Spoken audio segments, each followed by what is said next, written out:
Hi everyone, it's Hayley here from Live Wild, and I'm here with another episode of Little Nature Lovers. I'm based here in Todmorden in West Yorkshire, and this week, which is week 4, I've been looking out for signs that spring is about to arrive. So that's what we're going to be focusing on this week, and I've created a little worksheet for you which you can download from the Live Wild website, or you can pick up a printed copy from Todd Almighty Whole Foods store, and you can use it to go and have a look and see what signs of spring you can find. So yeah, always an exciting time of year, isn't it?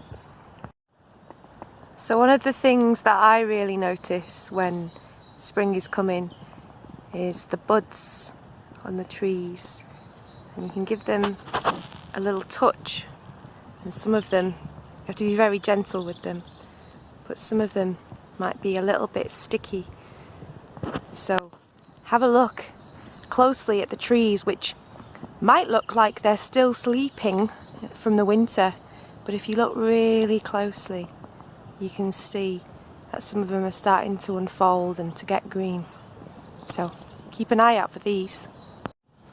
What can you see poking out of the ground?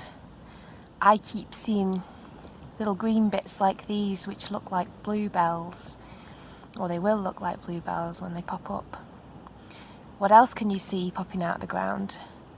In the Calder Valley we have a lot of beech woods, so there's a lot of bluebells in this valley. So keep an eye out for bluebells and try not to step on them.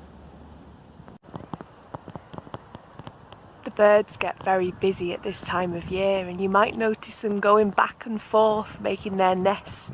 I've just spotted this nest high up in the trees. Have you spotted any nests? So happy hunting! You can look out for these clues and some more, which you'll find on the worksheet, which is on the website, and you might even spot some other clues that spring is here as well, which I'd love you to share on the Live Wild site. So yeah, thank you very much and happy hunting!